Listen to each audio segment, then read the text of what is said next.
Hi guys, this is Dr. Madhvi. Today I'm here to tell you the story of the fox and the crane. This is my sixth story number 6 and lesson 15. 15th lesson. So by listening to these stories, we are going to learn English through these stories, and also you can develop your language because I'm going to narrate it in Telugu too. తెలుగులో కూడా చెప్తాను కాబట్టి చక్కగా మీరు English నేర్చుకోవడానికి మంచి అవకాశం అన్నమాట. సో ఈ కథ పేరేంటి? The fox and the crane. ఎవరు రాశారు? ఏసప్ అని ఆయన రాశారు. సో దీన్ని ఏసప్స్ ఫేబుల్స్ అంటాం అన్నమాట. Fable small story. So see the picture, the fox and the crane. Once upon a time, in a forest, there were two good friends. One is a fox and the other is a crane. అనగా అనగా ఒక అడవిలో ఒక ఊరిలో ఒక అడవి ఉందంట. అడవిలో ఇద్దరు ఫ్రెండ్స్ ఉన్నారు. వాళ్ళెవరు? ఫాక్స్, తర్వాత క్రేన్. మంచి friends. The fox one day thought of a plan to amuse himself at the expense of the crane.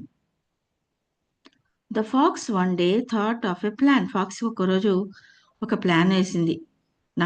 నక్క జిత్తులు మారి కదా, కన్నింగ్ కదా. ఈ వాంట్స్ టు అమ్యూజ్ హిమ్సెల్ఫ్. దానికి ఆహ్లాదపడాలి, ఎవరైనా ఏడిపించి ఎంజాయ్ చేస్తుంది అనమాట. So at the expense of the crane. So ఈసారి ఎవరిని తీసుకోవాలనుకుంది? క్రేన్ని తీసుకొని తన అమ్యూజ్మెంట్ పొందాలనుకుంది. You must come and dine with me today dear friend. Crane దగ్గరికి వెళ్ళి ఇదిగో అడుగుతోంది. Crane, you must come and dine with me today. Come and dine with me. మా ఇంటికి వచ్చి భోంచే నాతో కలిసి. He said to the stork, smiling to himself at the trick he was going to play. మనసులో నవ్వేసుకుంటుంది. దానికి ఒక ట్రిక్ ఆల్రెడీ కొంగ మీద ప్లే చేయాలని ఉంది. అది తలుచుకొని అది ఆనందపడిపోతుందంట. The stork gladly accepted the invitation. Stork చక్కగా గ్లాడ్లీ అంటే హ్యాపీగా ఇన్విటేషన్ ఒప్పుకుంది. యాక్సెప్టెడ్ అంటే ఒప్పుకోవటం. Accept the invitation and arrived in good time and with a very good appetite. చక్కగా అరైవ్డ్ ఇన్ గుడ్ టైం, మంచి టైంకి వెళ్ళింది. అంటే ముందు వెళ్ళిపోయి వేస్ట్ చేయలేదు టైం, లేట్గానూ వెళ్ళలేదు. Arrived in good time with a good appetite. మంచి యాపిటైట్ అంటే కరెక్ట్ టైంకి, ఆకలేసే టైంకి వెళ్ళిందంట. సో వెళ్ళేసరికి నక్క ఏం చేస్తోంది? ఇక్కడ చూడండి, నక్క లో లెవెల్లో టేబుల్ వేసింది. సూప్ తయారు చేసి 2 ప్లేట్స్లో పోసింది. For dinner the pox served soup, but it was set out in a very shallow dish. దేంట్లో పోసింది? షాలో డిష్ అంటే మనం ప్లేట్స్, ఇక్కడ బొమ్మలో చూడండి, ప్లేట్స్ షాలోగా ఉన్నాయి, అంటే ఎక్కువ లోతుగా లేవు. అయితే ప్రాబ్లం ఏమొచ్చింది ఇక్కడ? కొంగేమో ముక్కు పొడవుగా ఉంటుంది, కాళ్ళు పొడవుగా ఉన్నాయి, టేబుల్ ఏమో లో లెవెల్లో ఉంది. మరి ప్లేట్లోది ఎలా తింటుంది? ముక్కుతో పడుచుకుంటే 2-3 పీసెస్ వస్తాయి అంతే. సూప్ తాగలేదు కదా షాలో డిష్లో. And all the stork could do was to wet the very tip of his bill.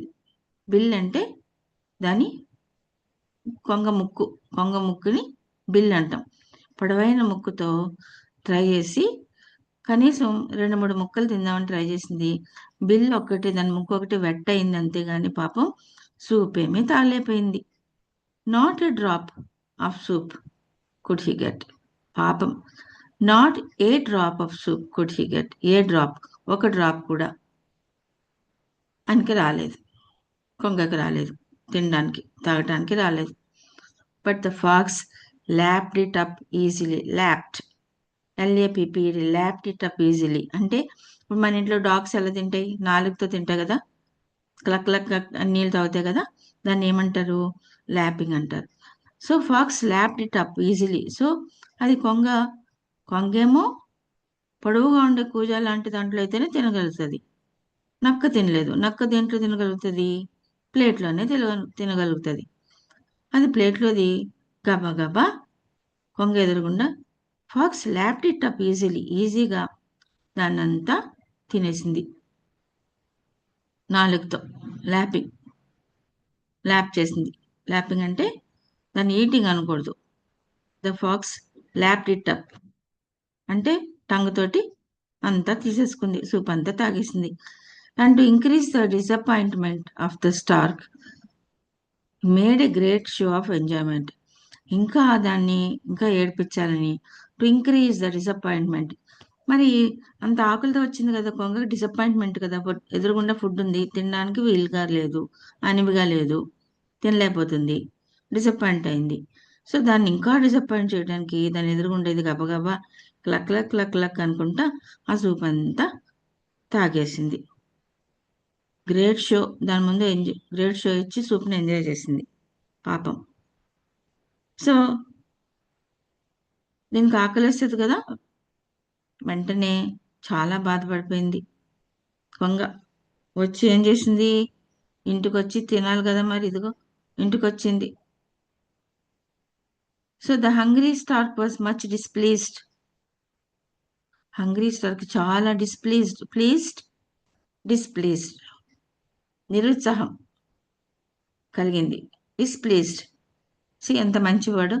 The hungry stork was much displeased at the trick, but he was a calm even tempered fellow. కానీ కొంగ దీనిలాగా జిత్తులు లేవు. Com even tempered అంటే చాలా మంచిది, ఎవరిని అలా కన్నింగ్గా చేయదు, దాని టెంపర్మెంట్స్ కూడా లూజ్ చేసుకోదు. Even tempered fellow and saw no good in flying into a rage. దానికి నాకు కోపం వస్తే ఏం లాభం, no good in flying into a rage, కోపం రాకూడదు నాకు, రేజ్ అంటే కోపం తెచ్చుకోకూడదు అనుకుంది. Instead, not long afterward, he invited the fox to dine with him in turn. అయితే దాని మీద రేజ్ అంటే కోపం చూపించకుండా, ఏమనకుండా నిరుత్సాహంగా ఇంటికి వచ్చి తను ఒక జారులో భోజనం పెట్టుకొని, అది దాని జారులో పొడవైన ముక్కుతోటి చక్కగా తను ఎప్పుడు తినేలాగా ఇంటికి వచ్చి తిన్నదంట.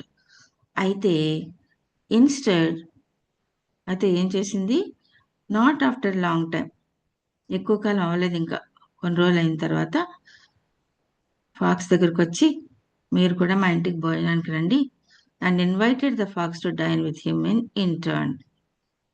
సో ఇన్ టర్న్ అంటే మీరు నన్ను పిలిచారు కాబట్టి నేను కూడా మిమ్మల్ని పిలుస్తాను అని నక్కని ఇంటికి రమ్మని చెప్పింది. ఎవరు, ఫాక్స్. సరే, ఏం జరిగింది, ఇదిగో ఇది దానికి మనసులో ఇది గుర్తొచ్చేస్తుంది, ఇలా పెట్టింది కదా, ఏడుపు వస్తుంది, ఛీ నాకు అలా చేసింది కదా, నేను గుణపాఠం నేర్పించాలని అనుకొని ఏం చేసింది, ఒక ప్లాన్ చేసింది. ఇక్కడేమో కొంగ వాళ్ళ ఇంటికి వచ్చినప్పుడు, నక్క వాళ్ళ ఇంటికి వచ్చినప్పుడు నక్క ఏం చేసింది, ఇలా ప్లేట్స్లో పెట్టింది కదా, అది గుర్తొచ్చి అప్పుడు ఇది అడిగింది, how can enjoy the soup in the flat platter with my long beak. నాకు ఇంత పొడవైతే ముక్కుంటే ఫ్లాట్ దాంట్లోంచి ఎలా తింటాను అనుకుంటున్నావు నక్క బావా నువ్వు అని అడిగింది. నక్క ఏమంది, sorry, I don't have a jar in my house. మేము అన్నీ జార్లలోంచి ముక్కు పెట్టి తినలేం కదా మోతి, కాబట్టి మా ఇంట్లో ఏం జార్స్ లేవు, సారీ అని చెప్పింది. సో ఆ మాటలు గుర్తుపెట్టుకుంది, ఇదంతా ఈ సీన్ అంతా గుర్తుపెట్టుకొని దానికి గుణపాఠం నేర్పాలని అనుకొని ఇక్కడ చూడండి, treat others the way you want to be treated. ఇతరులు మనం ట్రీట్ చేసేటప్పుడు మనం ఎలా ట్రీట్ చేయబడాలనుకుంటున్నామో అలా వాళ్ళని ట్రీట్ చేయాలి. సరే, నెక్స్ట్ చూడండి. నెక్స్ట్, సో ఈ బొమ్మలో కూడా మనకి చూడండి, ఇట్ ఈస్ ల్యాపింగ్. నక్క టంగ్ ఓపెన్ చేసి నాకేసి తినేస్తుంది అనమాట, lapping. It is tasty but how to eat. ఇది ఇంకా బాధపడింది, ఆ రోజు ఎలా జరిగింది అదంతా మనసులో గుర్తుపెట్టుకుంది. వావ్, ఇట్ ఈస్ డెలిషియస్ అనుకుంటా నక్క తినేస్తుంది. కాబట్టి మనం అలా ఇంటికి పిలిచి అవమానపరచకూడదు ఎవరిని కూడా. రెస్పెక్ట్ అదర్స్, గౌరవించాలి. And you will be respected, అప్పుడు మనల్ని వాళ్ళు గౌరవిస్తారు. The crane realised that he was insulted and wanted to teach the fox a lesson. The crane realise అయింది, సో ఎలా అన్నా సరే నన్ను ఇదంతా గుర్తుపెట్టేదానికి అదే గుర్తొస్తుంది, అవమానమే గుర్తొస్తుంది. ఎలా అన్నా గుణపాఠం చెప్పాలనుకొని నక్క బావను భోజనానికి పిలిచింది. చూడండి ఇక్కడ బాగా పొట్ట నిండా తినేసి ఎలా నిద్రపోతుందో. My belly is full, as 2 plates of soup అనుకుంటా అది గుర్తు తెచ్చేసుకొని నిద్రపోతుంది. పాపం కొంగేమో ఇంటికొచ్చి మళ్ళీ తన కూజాలో సూప్ పెట్టుకొని తిని ఎలా అన్నా దానికి టీచ్ చేయాలి. I'm hungry, the pox insulted me, I must teach him a lesson అనుకుంటూ జార్లో అది తింటుంది. సో క్రేన్ భోజనానికి పిలిచింది కదా నక్కని. క్రేన్ చూడండి, క్రేన్ మేకింగ్ సూప్ ఇంటికి వచ్చింది. క్రేన్ ఇంటికి వచ్చి కొన్ని రోజుల తర్వాత భోజనానికి పిలిచింది కదా, సూప్ వండేస్తుంది, క్యాప్ వేసుకుంది, చూడండి అప్రాన్ కట్టుకుంది, చక్కగా సూప్ తయారు చేసింది. బోల్డంత సూపు, చాలా డెలీషియస్ సూప్ని తయారు చేసింది. అయితే నక్కపావ భోజనానికి వచ్చింది. ఈసారి ఏం చేసింది చూడండి, కొంగ ఎంత కోపంగా ఉందో. కూజాలో పెట్టింది నక్కకి. కూజాలో ఎలా తింటుంది? ఇట్ కెన్ ఓన్లీ ల్యాప్ చేయగలుగుతుంది కదా టంగ్తో, మరి కూజాలో దూరదు కదా. The fox arrived promptly at the time. చూడండి ఇప్పుడు ఏం జరిగింది. ఫాక్స్ ప్రాంప్ట్లీ అంటే ప్రాంప్ట్లీ అరైవ్డ్, టైంకి వచ్చింది, ప్రాంప్ట్గా వచ్చింది. That had been set and the stork serve the dinner that had a very appetising smell. అబ్బా, ఎంత మంచి స్మెల్ వచ్చేస్తుందంటే, యాపటైజింగ్ స్మెల్, నోరు ఊరిపోతుంది, వాసనకి తినేయాలనిపించేస్తుంది. But it was served in a jar, tall jar, మామూలు జార్ కూడా కాదు, టాల్ జార్ అంటే ఇలా నెక్, దీన్ని నెక్ అంటాం, అంటే పొడవు నెక్ ఉండే జార్లో పోసింది. పూజ with a very narrow neck, దానికి నేరో నెక్ ఉంది, వైడ్గా లేదు మూతి పెట్టడానికి, నేరో నెక్ ఉండే దాంట్లో పట్టింది. The stork could easily get at the food with its long bill. మరి స్టార్క్స్ కొంగలు పొడవైన ముక్కుతో తినాలంటే జార్స్లోనే కదా తినాలి. But all the fox could do was to lick the outside of the jar. దాని మీద జార్కి మరి ఫాక్స్ ఏం చేస్తుంది, అవుట్ సైడ్ కొంచెం సూప్ పడితే దాన్ని మాత్రం నాకిందంట. నాకటం కన్నా ఏం చేయగలుగుతుంది, బయట ఉన్న సూప్ని నాకుతుంది. And sniff but the delicious aroma. అబ్బా, డెలిషియస్ అరోమా, ఆ ఫుడ్ యొక్క అరోమా, ఫుడ్ నుంచి వచ్చే మంచి గుమగుమల్ని ఏమంటాం మనం, అరోమా అంటాం, సెంట్ అనకూడదు. డెలిషియస్ అరోమా, మంచి గుమగుమలు, అది స్నిఫ్ చేసింది అంటే వాసన చూసింది. And when the fox lost his temper the stork said calmly. ఫాక్స్కి అప్పుడు కోపం వచ్చేసింది, టెంపర్మెంట్ దీనికి పోయింది. అప్పుడు స్టార్క్ ఏం చెప్పిందంట దానికి, ఇది అడుగుతుంది చూడండి, how do you eat from this, నేను దీంట్లోంచి ఎలా తినగలను అని ఇది అడిగింది మళ్ళీ. అప్పుడు కొంగ ఏమంటుంది, మా ఇంట్లో జార్సే కానీ ప్లేట్స్ లేవు బాబు, ఐఎమ్ సారీ అని ఇది చెప్పింది. చూడండి అప్పుడు ఫాక్స్ ఏం చెప్పింది, కొంగ బాబుకి గుణపాఠం నేర్పించింది. చూడు dear fox, did you understand how I felt the other day. ఆ రోజు నాకు పిలిచి నన్ను అవమానపరిచావు కదా, నేను ప్లేట్లో పెడితే ఎలా తిరగలను. ఐ టాట్ యూ లెసన్, కాబట్టి నీకు ఇప్పుడు నేను గుణపాఠం నేర్పించా. You have to learn a lesson, అందుకే నీ గుణపాఠం చెప్పడానికే నేను ఇలా చేశాను, అర్థమైందా. కాబట్టి మారల్ ఏంటి, treat others how you want to be treated, how you want to be treated.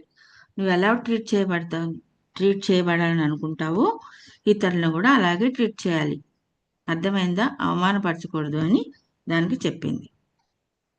Yes, the crane taught me a lesson. బాధపడుతుంది, రియలైజ్ అవుతుంది, నేను ఇంత అసహ్యంగా బిహేవ్ చేశాను కదా, క్రేన్ నాకు గుణపాఠం చెప్పింది అనుకుని fox sadly sitting and feeling sad. చూడండి కూర్చొని చాలా దిగులు పడింది, ఆ రోజు నేను అవమానపరిచాను దాన్ని పాపం అని బుద్ధి వచ్చింది నాకు అని అనుకుంటోంది ఇది. కాబట్టి మనం అలా చేయకూడదు. చిన్న పోయం మంచి టిట్ ఫర్ టాట్. సో కొంగ ఏం చేసింది నక్కబావుకి, టిట్ ఫర్ టాట్ అంటే తగిన గుణపాఠం చెప్పింది. The pox once played a clever trick, the crane replied just as quick. What you give is what you get. That's the rule of tit for tat. What you give is what you get. ఏం చేస్తే అది నీకు వస్తుంది. If you are kind then kindness gross. But if you mock the same one shows. నువ్వు ఇతరులను మాక్ చేస్తే నీకు mark చేయబడతావు నువ్వు కూడా. So treat all friends with love and care, respect and fairness everywhere. ఎక్కడికి వెళ్ళినా కూడా రెస్పెక్ట్ఫుల్గా, ఫెయిర్నెస్తో, న్యాయంగా ఉండాలి. మరి తెలుగులో కూడా ఒక పద్యం చదువుకుందామా? నక్క కొంగ నీతి కవిత. నక్క వంచన చేశాను, కొంగ జాగ్రత్త చూపాను. ఎలాగో ప్రవర్తిస్తే అలానే తిరిగి వస్తుంది. ఇతరులను ఇబ్బంది పెడితే పాఠం నేర్పుతారు తిరిగి. దయతో న్యాయంగా ఉండాలి, అందరితో మర్యాదగా ప్రవర్తించాలి. అర్థమైందా? సో ఇలా ఉండాలి. యాక్చువల్గా ఇలా పిలిస్తే ఇది దీంట్లో తినాలి, ఇది దీంట్లో తినాలి. కాబట్టి ఎవరికి ఎలా వీలైతే ఆ విధంగా మనం పిలిచినప్పుడు వాళ్ళని ఆ విధంగా గౌరవించాలి. Food should be served in the way that makes every one comfortable. So భోజనం ఎలా వడ్డించాలి? నువ్వు పిలిచినప్పుడు వాళ్ళకి ఎలా కంఫర్టబుల్గా ఉంటుందో అలాగా నువ్వు అలా చేయాలి. ఆహారం ప్రతి ఒక్కరి సౌకర్యానికి అనుగుణంగా వడ్డించాలి. అది కథలోని నీతి. So dear friends, dear children, if you like the story, give a like and A share అని రెండు చెప్తున్నాయి బ్యానర్ పుచ్చుకొని. కాబట్టి మీరు లైక్ చేసి షేర్ చేస్తే మాధవి మళ్ళీ వచ్చి ఇంకో కథ చెప్తుంది. ఓకేనా? By for now.